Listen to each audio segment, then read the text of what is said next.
The Oklahoma Sooners winning streak comes to an end, but it is far from over for Sooner softball in 2024. Coming up on Locked On Sooners. You are Locked On Sooners, your daily podcast on the Oklahoma Sooners. Part of the Locked On Podcast Network, your team every day.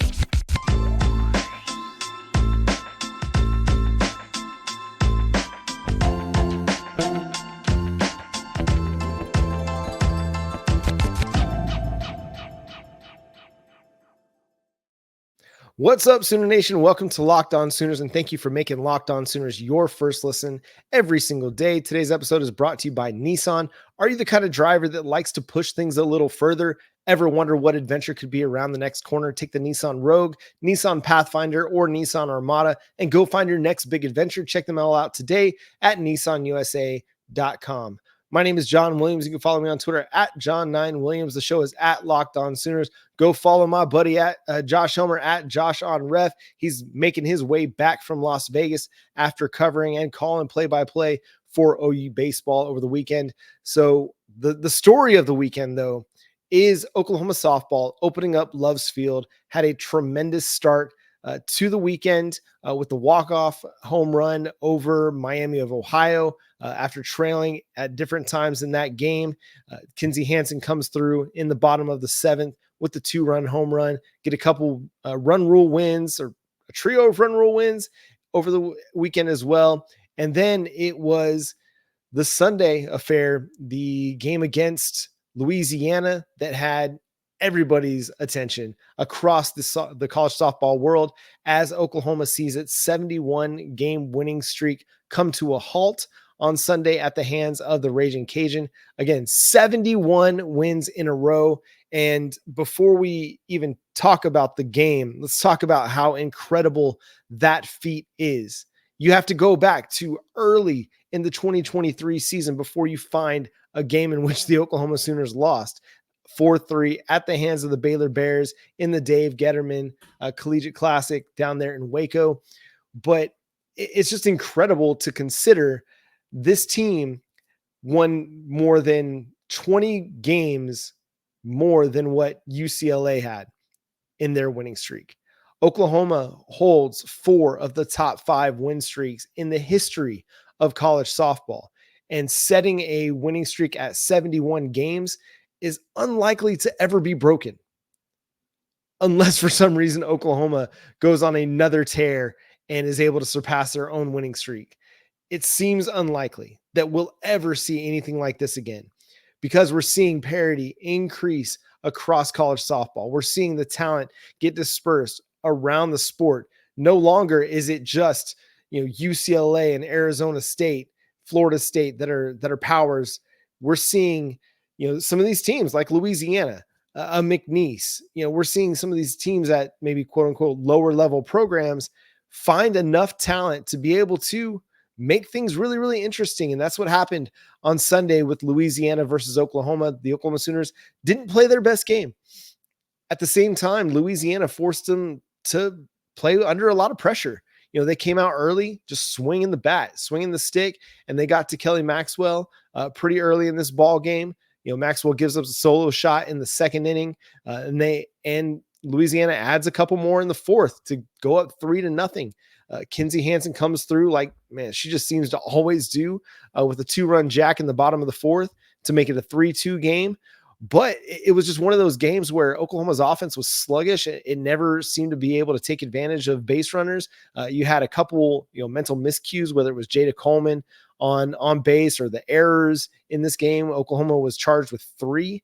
And there were different times where, okay, it was a close play and a play that maybe somebody should have been able to make, but it bounces off a glove on a hard hit ball. And just the defense was not up to Oklahoma standards as being one of the best defensive teams in the country over the last several years. Now, I know they've had some turnover. Anytime you lose a player like Grace Lyons, that's going to impact your defense ability, but you still got a lot of really talented players on the defensive side of the ball. And an offense that's one of the best in the country, regardless of whether they're performing at a level similar to what they have in the past. This team is a really, really good team. This team is should be considered the favorite for the national title.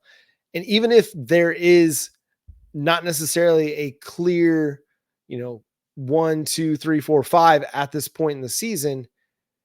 You got to respect everything that Oklahoma's done to this point, and they should remain number one, and they should remain the team to beat until somebody else shows that they can beat them. Now, Texas has played really, really good ball. Georgia has as well. Duke has as well. There's a lot of really, really good teams, which should make for a very interesting season this year. But man, I am not even close to being concerned about where Oklahoma's at.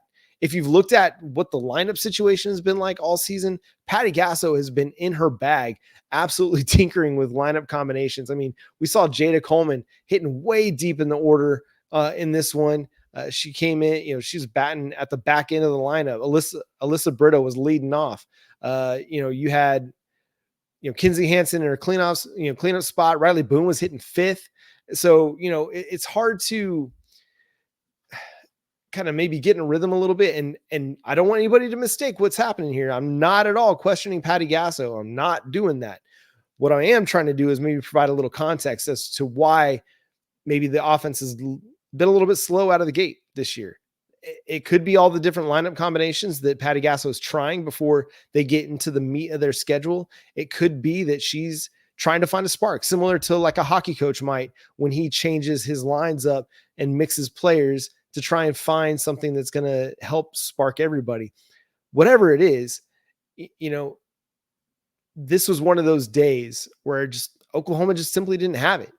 And even though they didn't play at their best, they still had a chance to win the game. There were still opportunities for them to take control of it, and they just weren't able to do so. Credit to the Louisiana pitcher, Chloe Riasetta. She was tough, man. Even though she gave up a lot of runs, man, she battled. She battled and kept the Sooners off balance, especially in those later innings when, hey, man, it looked like Oklahoma was about to get on a run, get on a tear. And then, getting Jada Coleman to ground at the end of the game. She got Riley Ludlam to pop up as well and kind of minimize a threat after the Torres single.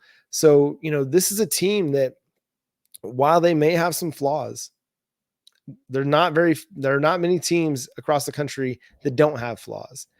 It might be a team that is going to kind of need a little bit more magic to get through. This is still a very, very good offensive team. When you have a Jada Coleman and a Tiara Jennings and a Kinsey Hansen and a Sydney Sanders and Alyssa Brito, I mean, they're deep. They are absolutely deep on offense. And they've got freshmen Cassidy Pickering and Ella Parker that are contributing in a big, big way early on in the season. And those at-bats that those freshmen are getting now are going to pay huge dividends down the road. So while Oklahoma is still kind of figuring some things out as far as their lineup construction goes, all of this is going to pay huge dividends down the road as they get into the meat of Big 12 play, as they get into, the NCAA tournament and hopefully the Women's College World Series. All of this is going to be helpful. I'm not going to sit here and say it's good that they lost. No, I'll never be in that camp, and it's okay if you want to be. That's fine. I'm never going to say it's a good thing that they lost. I will say they will make the most of the loss. They'll bounce back. They will find a way to learn from what happened on Sunday, because again, there were mental miscues. There were errors. There were, some at bats that you look at and you're like, okay, maybe swing at a first pitch strike that's coming right down the pipe. Maybe be a little bit more aggressive when you get to the plate. They were working the pitch counts. They were trying to, get that pitch count up. They were trying to get on base any way possible, being very, very patient at the plate. But there were times where there were some meaty pitches coming right down the pipe. And sometimes you got to be able to adjust and come up with an aggressive attitude and aggressive mindset, looking to make some things happen. So all of this will be a learning experience that Patty Gasso will use to help motivate her team moving forward. And man, I'm still 10 out of 10 confident in this team and believing that this team is going to continue to find success on the diamond. And what a great spectacle was out there at Love's Field over the weekend. Just treated to some wonderful softball. The Sooners, they are still the best team in the country. And I think we're going to continue to see that play out over the course of the 2024 season. But how many college football playoff automatic qualifiers do we actually need? Well, the college football playoff committee is getting a little bit ridiculous, and we'll discuss that coming up next here on Locked On Sooners.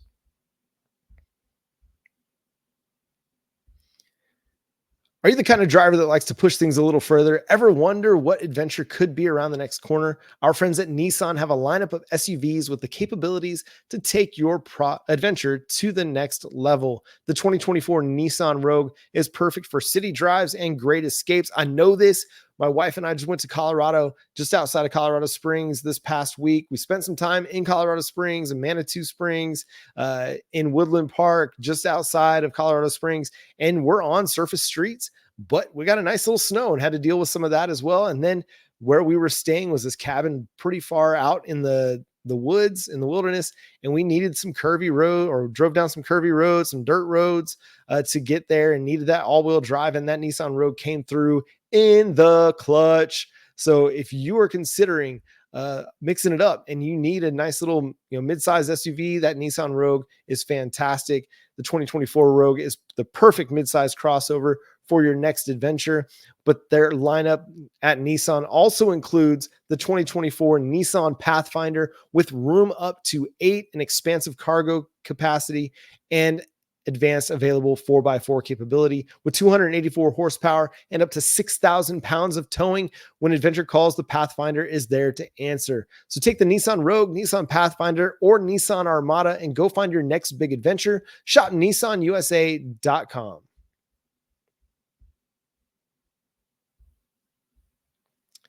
So the college football playoff is expanding to 12 at least. We know that in the 2024 season, but there are talks that they could expand it to as many as 14 teams. In the current construction of the playoff format, we're getting 5 automatic qualifiers from the 5 highest ranked conference champions each season. So that theoretically would give you the conference champion of the SEC, Big 10, Big 12, and the ACC. And potentially the conference champion of the Pac-2, or a group of 5 team, or group of 6, if you want to consider the Pac-2 now in the group of 6.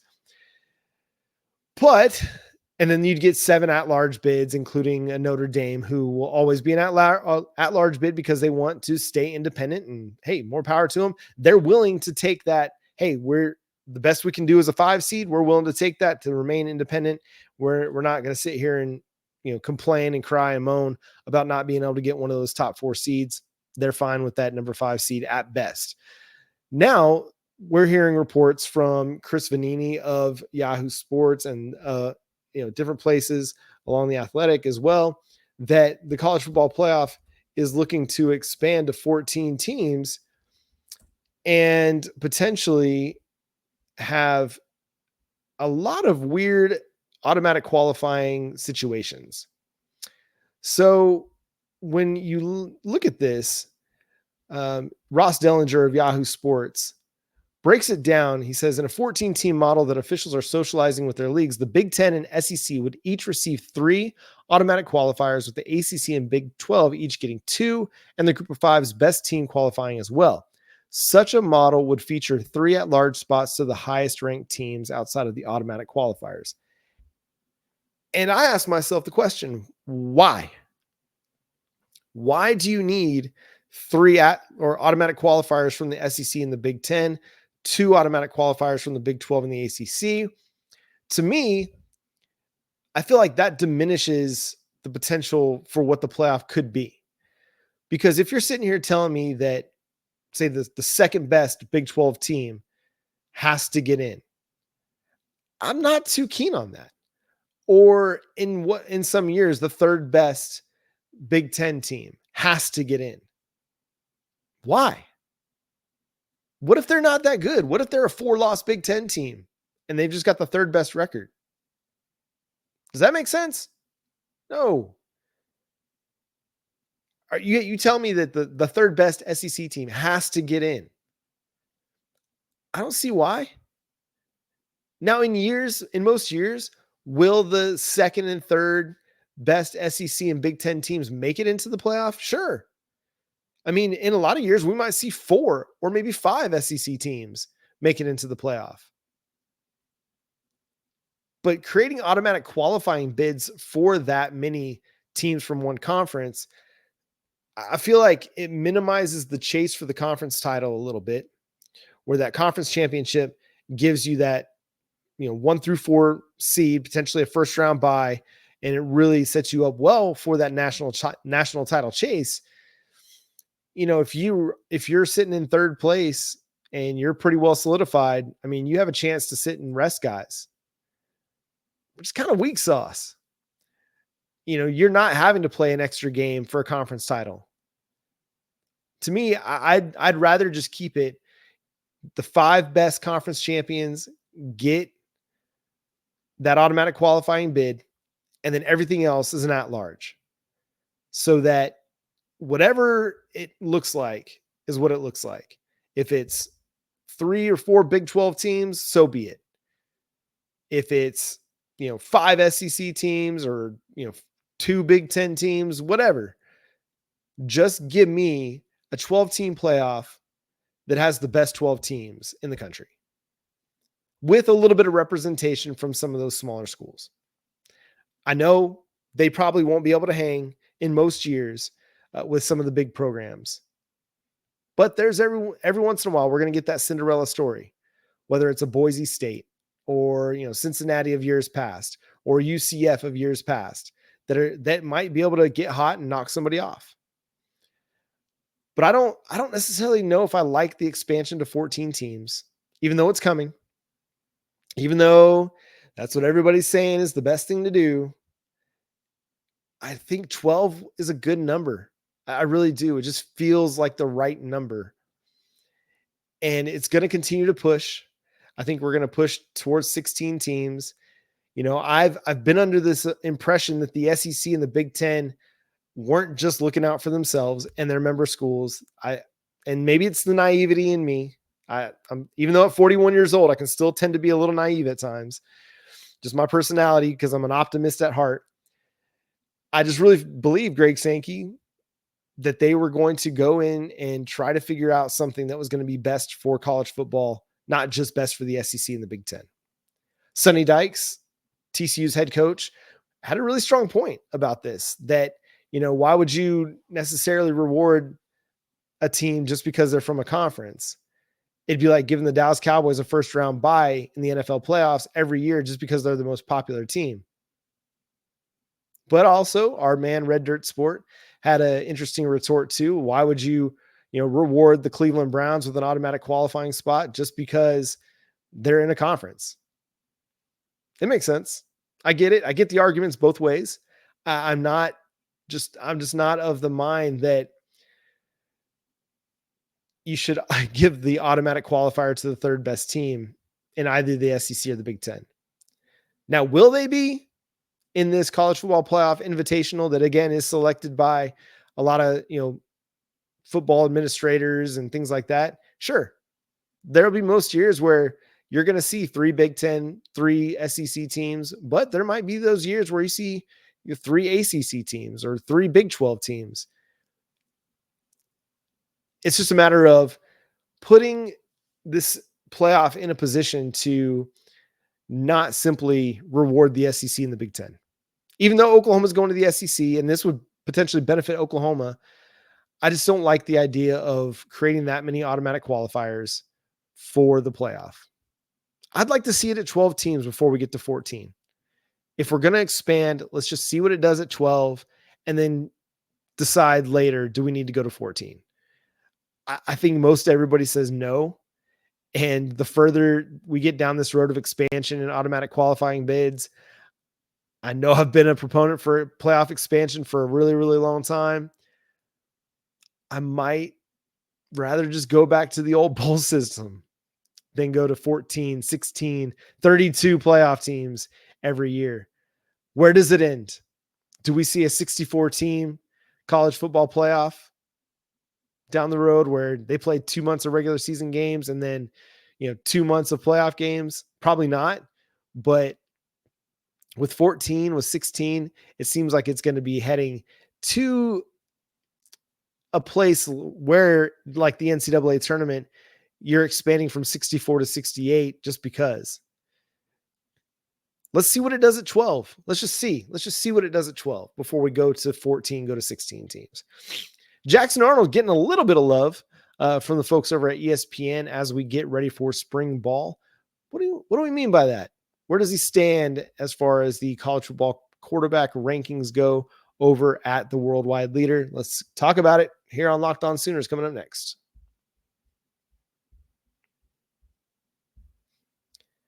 Get buckets with your first bet on FanDuel, America's #1 sportsbook, because right now new customers get $150 in bonus bets with any winning $5 bet. That's $150 if your bet wins. Bet on all your favorite NBA players and teams with quick bets, live same game parlays, exclusive props, and more. Just visit FanDuel.com/lockedon and shoot your shot. FanDuel is an official sportsbook partner of the NBA and Locked On. The Oklahoma Sooners have one of the best young quarterbacks in college football heading into the 2024 season. And, I feel like we can be very, very confident in the direction that Oklahoma has at quarterback. I mean, with Jackson Arnold set to start in 2024, with Michael Hawkins and Brendan Zurbrugg coming in the 2024 recruiting class, and then Kevin Sperry committed for the 2025 recruiting class, Darian Coleman, heavily projected to Oklahoma in the 2026 recruiting class. Quarterback is set up very, very nicely for the Sooners for the next 4 to 8 years. If you want to go deep into this thing, Jackson Arnold comes in ESPN's top 10, receiving some votes. He didn't make the top 10, but I feel like it's to be expected that you'd like to see a little bit out of Jackson Arnold before putting him in your top 10. So here's what the top 10 looks like. You get Cameron Ward at Miami at number 10, Cam Rising from Utah at number 9, Shadur Sanders from Colorado at number 8, Jalen Daniels from Kansas at number 7, Jackson Dart, Ole Miss at number 6, Noah Fafita from Arizona at number 5, Jalen Milroe from Alabama at number 4, Quinn Ewers from Texas at number 3, former Sooner Dylan Gabriel from Oregon at number 2, and Carson Beck from Georgia at number 1. I really don't have much of an issue with these rankings, really. I could see a case for Jalen Milroe over Quinn Ewers. I'd probably put Jackson Dart over Fafita. And then, that's about right. Cam Rising coming off the injury at number 9, maybe that I still feel pretty good about that. And then Cam Ward had a really, really good season for Washington State last year before moving on to Miami. But the quarterbacks coming in ahead of Jackson Arnold in the receiving votes category, you had Brady Cook at Missouri, who had a great season in 2023. Riley Leonard, who was at Duke, now at Notre Dame. Will Howard, who was at Kansas State, now at Ohio State. Garrett Green at West Virginia, that might be a little bit questionable, but we'll talk about that in a sec. Nico Iamaleava, from Tennessee. Caden Salter at Liberty. DJ Uyungale at Florida State. And then Jackson Arnold comes in ahead of Connor Weigman at Texas A&M, Kyron Drones at Virginia Tech, and Will Rogers at Washington. So I feel like it's mostly a fair spot to put him. Seeing Iamaleava at or just ahead of Jackson Arnold as far as these quarterbacks that don't really have much experience, I feel like it's reasonable. He had a solid performance against Iowa in the bowl season. Jackson Arnold had a good performance against Arizona. Yeah, the turnovers, not great. But other than that, I mean, the dude was slinging the ball. He was not afraid to let it loose. And that's what you want in your quarterback. You want him, to be trying to make them throws and experimenting to see what kind of throws he can make. That's a great opportunity to see, okay, what can I get away with at this level? He found out pretty quickly there were a few things he couldn't get away with, but he's going to learn from it and be better for it. But the Sooners are in a good spot. I don't necessarily think Garrett Green is a better quarterback than Jackson Arnold, but if you're looking at just, potential and, what have you seen? What have we seen from you? I could see, maybe putting Garrett Green above him right now, but it wouldn't be long before Jackson Arnold surpasses him. I think by the end of the year, we're talking about Jackson Arnold as a top 10 quarterback in college football. He's got all the talent. He's got the skill, he's got the moxie, he's got the right mentality, he's got the athleticism to have a big time season in his first year as a starter for the Sooners. I don't think he's going to be as turnover prone as we saw him against Arizona. I don't think that. His high school, success was predicated on a dude that just knew how to make plays. And he's going to continue to be that guy. Oklahoma's offensive line, it's got to come together, but I think it will. And when it does, it's going to provide him the foundation to have a really, really successful season with a wide receiver crew that might be one of the best in the nation, top to bottom. And with Jackson Arnold's arm strength, with his accuracy, with his mobility, with his athleticism, to me, there's no reason why he can't put up a big time season in year one, even though you get a new play caller in Seth Luttrell. I feel very confident in what Arnold's going to be able to do. Now, will he go put up, 4,000 total yards and, 40 combined touchdowns? I don't know. But if he does, he'll be in the Heisman race. But I think somewhere around 25 to 30 passing touchdowns, another half dozen rushing touchdowns. I think that's all pretty reasonable for Jackson Arnold. I think 3,500, passing yards. I think that's within reason for Arnold in this, this season where Oklahoma is going to be tested by the SEC. But to be kind of outside the top 10, I got no problem with that. I think that he'll prove that he is one of the best quarterbacks in the nation this year. And going into the 2025 season, we'll probably be talking about him as a serious Heisman contender after what we see out of him in 2024. It's part of the reason why I think Oklahoma's a playoff team. Not only because they bring back a lot of defensive talent that's going to give them the opportunity to improve upon their improvement from 2023, not simply because they have a really, really nice set of skill players, but I think that Jackson Arnold gives this team a high ceiling. I really do think that.